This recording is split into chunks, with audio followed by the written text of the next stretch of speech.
Merci, Monsieur le Président. Monsieur le Président, Messieurs les ministres.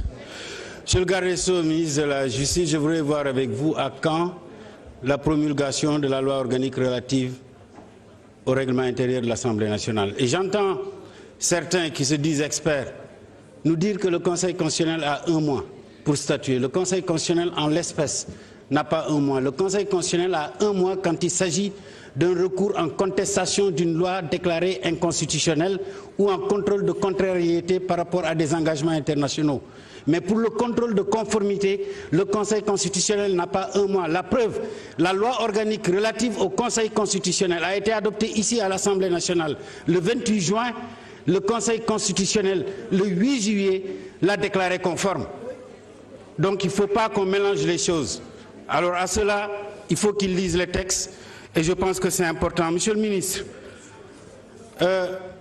moi je n'ai que ma dignité de parlementaire. Et dans mon parcours politique, j'ai toujours fait preuve de respect et de courtoisie républicaine à l'égard de tout le monde. Je n'ai que ma dignité. Quand on considère que je ne suis pas digne de recevoir une déclaration de politique générale qui n'est qu'une déclaration informative sur les orientations du pays, je ne peux pas être digne de réviser la Constitution. Il faut être cohérent. Réviser la Constitution est un acte beaucoup plus grave que de recevoir une déclaration de politique générale. Parce que la Constitution, on la révise, on l'inscrit dans le marbre. C'est cela le problème que nous avons. Si nous avions fait une DPG, il n'y aurait pas eu de motion de censure, mais on aurait eu des moments de débat intéressants.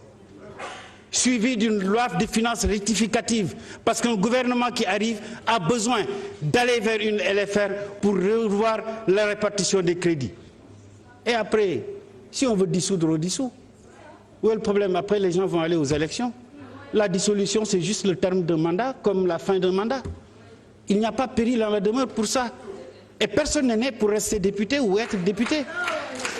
Et sur le fond maintenant, revenons sur le fond. Le grand danger pour la démocratie, c'est le populisme. Et moi, je ne suis pas un adepte du populisme. L'existence du 16 et du HCCT n'a pas empêché au gouvernement de mettre en place un programme de désenclavement de 428 milliards dans ce pays. L'existence du 16 et du HCCT n'a pas empêché le gouvernement du président Macky Sall de mettre en place un programme de construction des infrastructures judiciaires avec 250 milliards sur 5 ans. L'existence du 16 n'a pas empêché le gouvernement du président Macky Sall de construire des hôpitaux à Kaffrine, à Sédhiou, à Kédougou. Et demain, le président Diomaye Faye va inaugurer les hôpitaux de Tivaouane, de Saint-Louis. Tout ça parce que c'est l'œuvre du président Macky Sall avec le budget de l'État. L'existence du Haut Conseil et du 16 n'a pas empêché la construction des universités de Sine Saloum. L'existence du 16 et du Conseil du Sine Saloum, de Amadou Mokhtar Mbow, ici à Diamniadio, université d'excellence. L'existence du 16 n'a pas empêché la mise en place et la mise en œuvre d'un programme d'électrification universel, l'accès universel à l'électricité.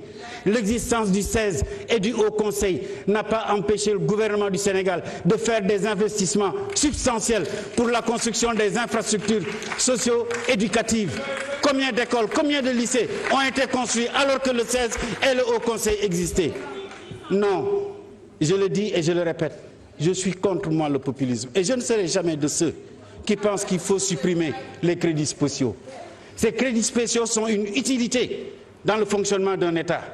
Demandez, lorsqu'on a eu les problèmes en Casamance, à quoi ont servi ces crédits spéciaux.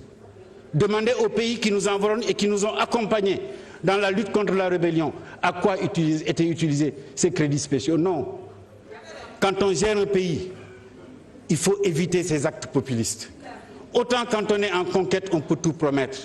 Mais la réalité finira toujours par nous rattraper. Et aujourd'hui, c'est cette réalité qui nous rattrape. J'ai été, moi, secrétaire général du Conseil de la République pour les affaires économiques et sociales. Combien de médiations avons-nous faites? Y compris lorsque l'Union des magistrats du Sénégal avait menacé de boycotter la rentrée solennelle des cours et tribunaux. Combien d'avis? Sommes-nous les seuls Sénégalais? La démocratie, elle n'est plus simplement représentative, elle est aussi participative. Or, le 16, comme le HCCT, permet l'expression et l'évaluation et l'analyse des politiques publiques par des assemblées consultatives. Alors moi, ce texte, je ne peux pas le voter parce que je suis un député digne d'être député et respectueux de mon mandat. Merci.